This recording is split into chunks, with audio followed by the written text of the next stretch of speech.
Journey. Welcome to Walking the Path.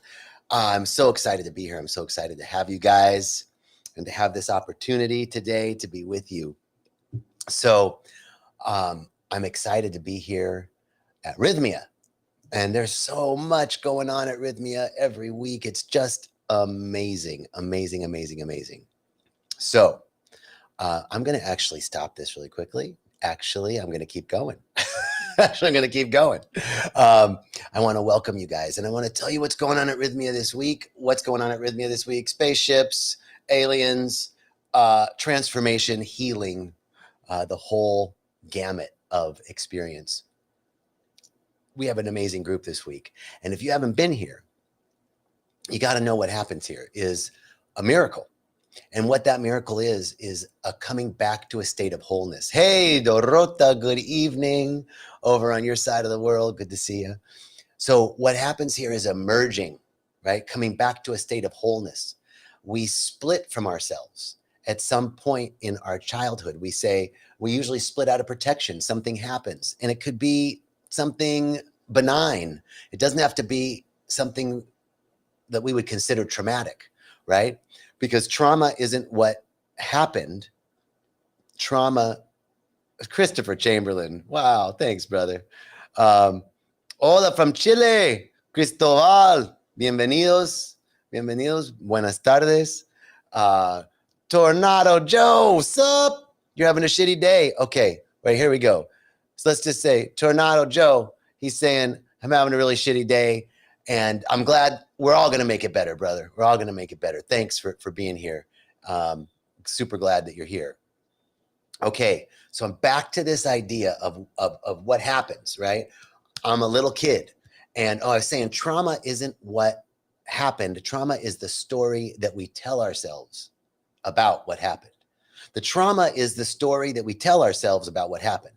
Why is that the truth? And you know this is the truth because we all know of examples in life where there's been somebody that came from really tough situation, right? Tough life circumstance, and they clawed their way up to success. They made something out of themselves out of the worst possible situation.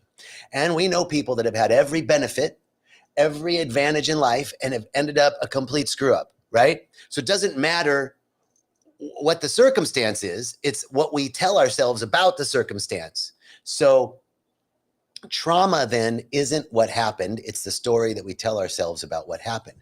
For that reason, it doesn't matter if I didn't get to play Monopoly with my brothers and sisters, or if I didn't get held on time, or if I felt left out from a kickball game as a kid, or if on the other side, that whole other side of the spectrum, I was abused, abandoned, molested, in some way, harmed as a kid. Anything on that spectrum is anything on that spectrum, it's all the same, and to the extent that it doesn't matter what the circumstance is, but it's the story we tell ourselves. So here I am, a little kid. I'm happy JJ, everything's cool. And I remember a situation, simple, benign situation, but it's a moment where I remember that I decided who I'm being isn't enough. It was a simple situation. I was sitting with my dad. I was maybe 5 years old, and I had a glass of orange juice. And my dad said, what do you got? And I said, I got a glass of orange juice. He goes, I'd like a glass. And I remember sitting there going, do I want to get him a glass of orange juice? I don't feel like getting him a glass of orange juice. And I said, I don't feel like getting you a glass of orange juice. And he said to me, that's okay. Don't worry about it. I'll remember that. And the next time you want me to do something and I don't want to do it, I won't do it. Now, my dad was a great dad. He was just doing the best he could to teach me that sometimes you got to do stuff you don't want to do, right? But the story I told myself was, well, if I don't do something, I'm not going to get love. If I don't do something, I'm not going to get my needs met. And in that moment, as a little kid, I went, well, whoever I was being before, honest with myself, in touch with my feelings, that's not going to get my needs met. I'm going to be left out. When I want something from my dad, he's not going to do it. So I have to do stuff in order to be loved. And I had this transactional notion of love, which led to codependency. I'm split from myself right there. Boom. I have to be something else. I have to be whatever you think I need to be in order for you to accept me, so I can make sure that in the future, if I need something from you, you're going to take care of me. Simple. I wasn't abused. I had loving parents, right? So for me, it wasn't, but there are people that got, abandoned, abused physically, sexually, mentally, anything on that spectrum. We tell ourselves that story and we split. In other words, I project out who I think I need to be in order to get my needs met. And then we live this split life, who we really are, perfect, whole, and complete, in touch with our feelings, whole, and who we think we need to be. Don't worry about your feelings. Make sure that you do stuff in order to get people to love you so that you can have your needs met in the future. And we live this lie, who I think I need to be to get my needs met. When you come to Rythmia, the first thing that medicine shows you is who you have become. It shows you that lie you've been telling yourself. And all you have to do is see the lie. All you have to do is admit, that's what I've been doing. I've been playing that character, and that's not who I really am. And just in seeing that, you come back to wholeness. You come back to a state of wholeness. And from that place of wholeness, you heal. You heal the body, you heal the emotional body, the mental body, the physical body, the spiritual body, and you forgive the unforgivable. That's what's going on at Rythmia every week. It is miraculous. That's why we call it a miracle. Now, there we go. That's why I'm just telling you, come down and check us out. Today's topic, on to the topic. Today's topic is the inevitable present moment. Now, I've been thinking about this, and I have a story to tell you that's an illustrative story to tell you about the inevitable present moment. But here's the principle first. Here's the principle. The principle is that we live and move and have our beingness in a creative medium that responds to our thinking and our feeling, because our thinking produces feelings. So the universe doesn't hear us, the universe feels us. So this creative medium that we live in, we could call it consciousness. It's all around us. Consciousness is in everything. There is a fundamental intelligence to life. Molecules organize themselves in a particular way to cause chains of proteins and amino acids and all these building blocks, but it's all simple and it's all one. There is one truth, that all of life is one. It's a simple truth, and there's an underlying simplicity to life. So if all of life is one, and therefore everything is conscious, there's a certain level of consciousness that's in everything. Consciousness to the extent that it responds to its environment. Chains of molecules, chemical reactions are all going to respond to temperature and heat and circumstance. So there's a natural intelligence, even on the molecular level. There's a natural consciousness. Now, there's another layer of consciousness. When we talk about human consciousness, that's a self-reflective consciousness. That's a consciousness that can think about what we're thinking about. Molecules can't think about what they're thinking about, but there's an awareness of environment that responds. There's a responsiveness. So at the very basic level of consciousness is a response to your environment. Plants respond to their environment. They turn towards the sun. The flowers close up at night and open up during the day. There's a response to the environment. There's a level of consciousness there. So we live and move and have our beingness in consciousness. It's all around us. And there's a consciousness in our cells. Our very cells know how to remind us to eat, remind us that we feel good after we eat, so we'll want to eat again. They grow our hair and make our arms smell when we're all this stuff is happening automatically. There's a consciousness. So we live and move and have our beingness in a creative medium that responds to our feeling, that responds to us. Now, if that's the case, then what we are experiencing right now, whatever we're experiencing right now, is an effect of a series of previously held thoughts and ideas and perspectives and points of view. If the truth, there's another principle here, where our attention goes, our energy flows.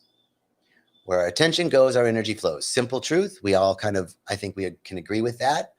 Where we put our awareness, where we put our attention, stuff starts to happen. So if where our attention goes, our energy flows, then our attention has been on something in the past, and our energy flowed there, and that is the inevitability of this moment. This moment is a condensation of our previously held awareness, where our energy has been in the past. So if that's the case, this moment right now is inevitable. Can't do anything to change now.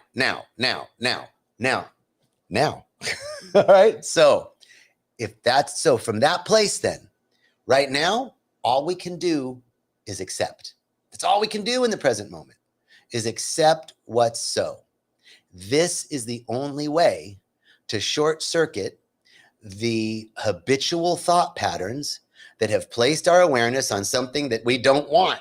The habitual thought patterns that keep us locked in this way of thinking that we can't get out. It's called being stagnant.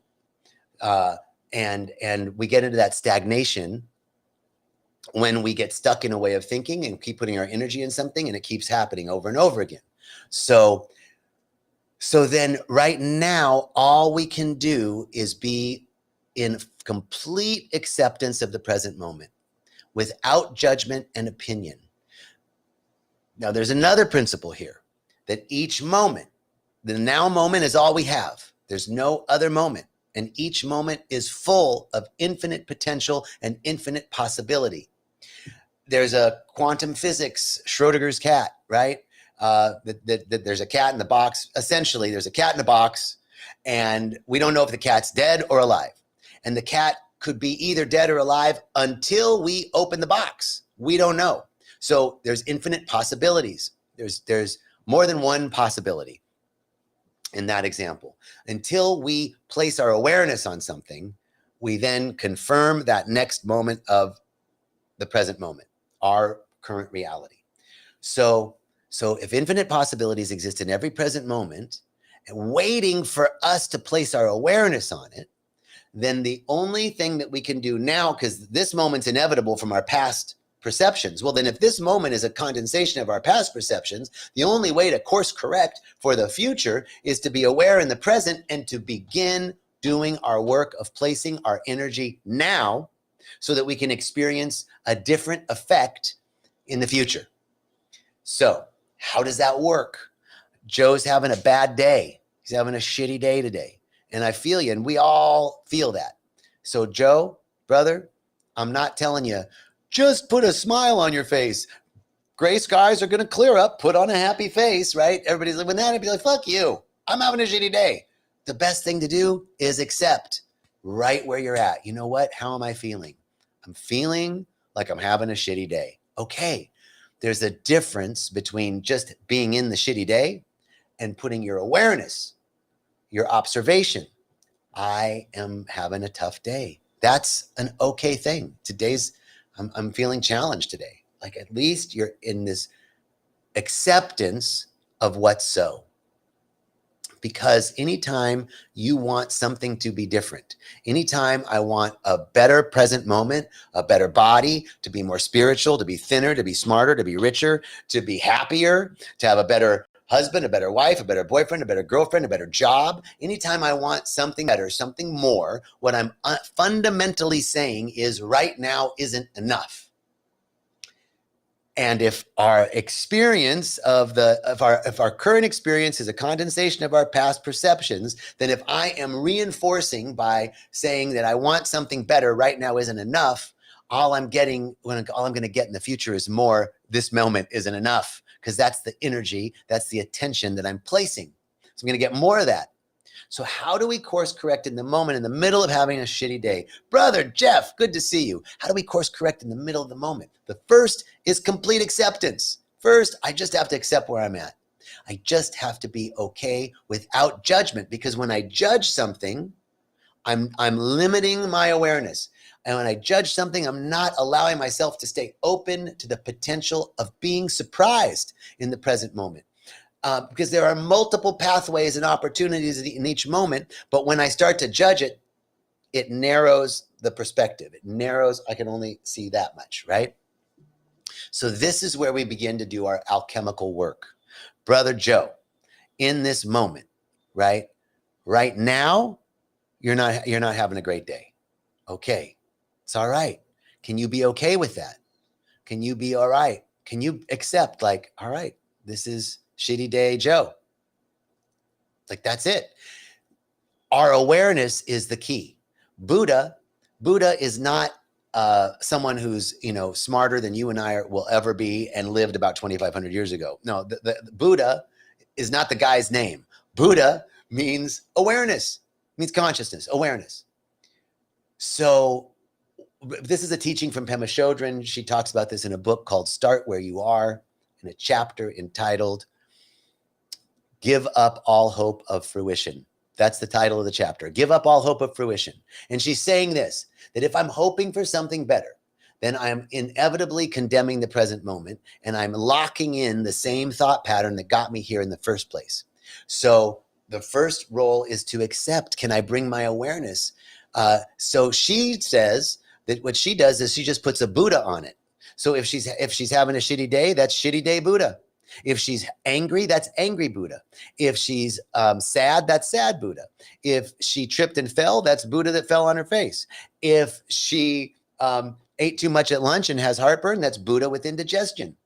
Can we be that free from judgment about ourselves or about the present moment, and just put a Buddha on it? Just put a Buddha on it, boo. And say, that's angry Joe. That's angry Buddha. There's my angry Buddha. There's my sad Buddha. So that's the acceptance of it, because there's not one part of us that doesn't deserve to be accepted. There's not one part of us that doesn't deserve to be loved. And here's the thing. Carl Jung says that judgment or opinion never liberates. Condemnation never liberates. Our condemnation of the present moment, our condemnation and recrimination of ourselves, our condemnation, crimination, judgment, and opinion of ourselves and others never liberates. The only thing that liberates is acceptance. And so we must accept the present moment in order to liberate ourselves into the future potentialities that are existing right now. So the first step of creating that which we wish to experience is a full acceptance of what's so. Shitty day Joe, Buddha, right? And then from that place, then we're just aware of it. Now I'm just bringing my awareness to it. And now we can begin to practice what Jesus talks about, not getting caught up in appearances. Don't get caught up in circumstance. Things are not always what they seem. So there's a great story about a man that lived in India, and he was very poor. And he would plow his fields by himself. He didn't even have money for horses or cows or anything. And he would plow his field by hand. And his neighbor came by and said, man, you're so unlucky. You're poor and you're having to plow. You're old. You have to plow your fields by hand. And that's just, you're so unfortunate. I feel so bad for you. And the guy goes, yeah, perhaps. And the next day, this horse comes. And he's out and he finds this horse and he comes back to his house with a horse, and he's plowing the fields with the horse. And his neighbor comes by and goes, you got a horse? That's amazing. He goes, yeah, I found it. He goes, oh my God, you're so lucky. And the guy goes, perhaps. And then the next day the horse runs away. And the neighbor comes back. He goes, what happened to your horse? He goes, it ran away. He goes, oh, you're so unlucky. Guy goes, perhaps. Maybe yes, maybe no, perhaps. And then the next day the horse comes back with like 5 other horses. So he's got 6 horses now. The guy goes, what happened? His neighbor comes by, what happened? He goes, the horse came back with like 5 other horses. And the neighbor says, you are so lucky. He says, perhaps. And then his son is riding the horses and having a good time on the horse, and he gets bucked off and he breaks his leg. And his neighbor comes by and goes, oh, your son broke his leg on the horse. That's so bad. I feel so bad. You're so unlucky. The guy goes, perhaps. Because the next day, the king of the kingdom sent the military out to gather all the able-bodied young men to go fight in a war, but they couldn't take the guy's son because he had just broken his leg from riding the horse. His neighbor comes by and goes, oh my God, all the young men of the town were taken to war except your son. You're so lucky. And the guy said, perhaps. Right? No judgment of the present moment. It's an equilibrium, right? So So in now we get to free ourselves from the judgment of the present moment, and now we do our work, like Jesus said, is we don't get caught up in the circumstance. And from there, if the principle is that where our attention goes, our energy flows, and that this present moment is a condensation of past thoughts, beliefs, feelings, emotions, etc., ways of seeing the world, points of view, and perspectives, then we now begin to do our alchemical work to co-create that which we wish to experience. How do we do that? So here's where my story comes in from my friend. I've shared with you guys a couple of times about my friend who's in Italy and working through flowing with pancreatic cancer. And when she was first diagnosed, I called Reverend Michael and asked if he would pray. And he said, of course, I'll pray. What's her number? I'll call her. So Reverend Michael calls my friend in Italy, prays with her. And while he's praying with her, he says, I feel something wonderful is happening. I feel something wonderful is happening for Stacy, my friend Stacy. And I remember hearing him say that and being like, Reb, this is not wonderful. I don't know. How do you say pancreatic cancer is wonderful, right? But Reverend Michael was working with the next level. This moment, full acceptance. Next is to hold the idea, the frequency, the vibration of that which is seeking to emerge, that which we are seeking to co-create. So he lays down that fundamental principle by saying, I feel something wonderful is happening, even though the circumstance is not wonderful. But we're now beginning to open up to possibilities because each moment is packed full, bright with potential, full of hope and possibility. So I feel something wonderful is happening. Remember, the universe doesn't hear us, it feels us. So I feel something wonderful is happening is the prayer. And out of that prayer came so many miracles, miracle after miracle, assistance, unforeseen aid. There was a doctor here at Rythmia. There were two doctors here at Rythmia when we first got the diagnosis. One of the doctors flew to Italy to meet Stacy and to help her. Another one of the doctors happened to be working with specific strains of cannabis that cause apoptosis in cancer cells and connected me and us with somebody in the States who was helping to make this special compound with cannabinoids and terpenes. And I mean, miracle after miracle after miracle of unforeseen aid and assistance. Providence itself moved in. Now, if I were judging the present moment and said, this is bad, the only thing that's good is being healed from pain. Now, that's our ultimate goal, is that she's healed. But that would severely limit the possibilities. Wouldn't have accepted all of these unforeseen aids and doctors coming to assist free of charge and tinctures being made specially for her. All of this happening, all these wonderful things happening for our assistance in this story. So the point is, and now she's healing, right? 2 months, 2.5 months, almost 3 months after the diagnosis of a very, very aggressive cancer, the tumor has stabilized. We haven't been able to get her to do chemo yet because of a whole bunch of other circumstances. But the tumor hasn't grown. The doctors are amazed. They say it should have metastasized and we should be talking about palliative care right now. We should be talking about pain management. Instead, we're talking about surgery. This is more than an outlier, the doctor said. This isn't even an outlier. This is an out and out miracle.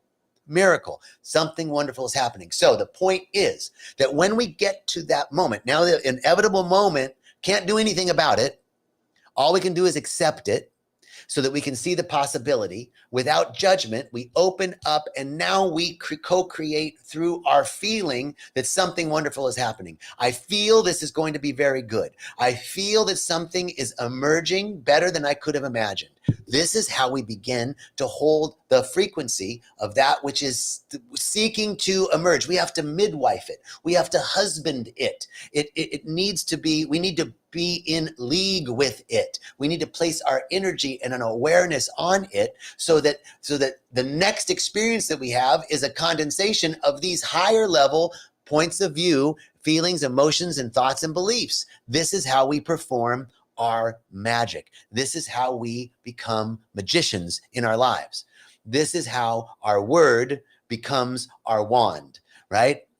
That's the title of a book from Florence Scovel Shinn, a woman metaphysician from like the 1915s, 1920, and it's called Your Word is Your Wand. It's amazing.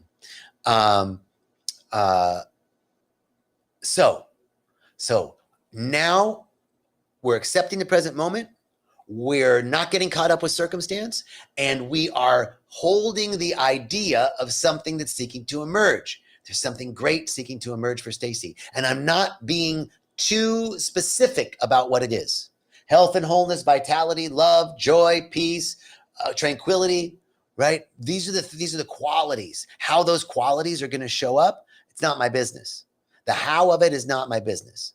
What is my business is holding the vision, holding the idea. We have to hold that idea. And yes, Christopher, you're right. Beliefs plus thoughts and feelings and actions equal results, right? So it's the alchemist, the idea of alchemy, the ancient philosophy of changing base metals into gold, into precious metals, right? We can take that as a metaphor for us. Our thoughts of fear and doubt, lack and limitation, worry, judgment, and opinion are like lead. They're heavy, leaden thoughts. And so if I'm in the midst of a circumstance that's heavy and leaden, I have to have a little bit of that light golden idea, in order to transmute my heavy leaden thoughts. So this is where we get to place our awareness on that which is seeking to emerge, place our awareness, our energy on the truth that everything is always working out for us, that infinite intelligence knows the way to fulfillment, that every organ, every action, every function of my body, of my friend's body, has a perfect blueprint that is seeking to be revealed, that health and wholeness are seeking to be revealed, right? Whatever it is you're going through, I'm experiencing lack in monetary lack. I'm going to transmute those heavy leaden thoughts and say that all debt is erased. I'm going to hold the frequency of all debt erased. How that happens, none of my business. All debt is erased. There's no debt in the mind of God. There's no separation or division in the mind of God. Therefore, I can't be separate from my good. Everything that is rightfully mine is released and comes to me now. We begin to work with affirmation and intention to hold the frequency of something that is seeking to emerge despite the circumstance. And we can only hold the frequency of that which is seeking to emerge when we're not in judgment of the present moment. Because if I'm like, this is really shitty, when we're really in it, like Joe, if Joe's having that day and he's like, fuck, it's a shitty day. And it's not going to be appropriate for me to come up to Joe and be, Joe, everything's great, dude. You just have to be positive. I mean, in essence, that's the nut of it, right? That's the nuts and bolts. We must realize first is acceptance. To liberate. Acceptance liberates our minds from the lead and heaviness of the present moment and allows us to catch a glimpse of what's seeking to emerge. Now, all of this is just a bunch of talk unless you've experienced it. You have to look in your lives and see that you've had demonstration after demonstration after demonstration in your life of something miraculous happening. You've had these experiences before. It's happened in an ad hoc manner, but you've had the experience of transmuting something and creating something that was better than you would have ever expected. We've all had a demonstration. And the more we do this, the more demonstrations we get. And the more demonstrations we get, the more confident we get. The more we do this, the more confidence we get, the more our word has power. So that when I'm saying everything that is mine is released, everything that's rightfully mine is released now and comes to me with ease and grace. When I'm saying that the infinite intelligence knows the way to fulfillment, then, or because I have experience, because I have the experience of so many demonstrations in my life, I speak that word and it is spoken with power because I know it to be true. So you have to do the same thing in your lives. You have to be scientists in your lives. You have to be experimenting with your life. Your life is the experimental lab. So try it out. Begin with something small. Begin with small stuff where you can where you can start to exercise this muscle little by little. Okay. I have a question from JCT. Let's see here. Show the question. He says, can you please give me advice on connecting with loved ones as doing Aya tomorrow? Okay, Jay, yes, I can. I was just having this conversation with two different people at Rythmia. So here's the thing. To connect with our loved ones, we must do so in joy. We cannot connect with our ancestors in sorrow. They are vibrating at way too high of a level to connect at sorrow. So we must meet them in joy. So that's the first thing, Jay, is you're meeting your ancestors in joy. And because they're experiencing life after life, they're experiencing life at a different octave, a different dimension. And so we must connect with them. We must raise ourselves up so we can meet, right? We have to raise ourselves up in joy.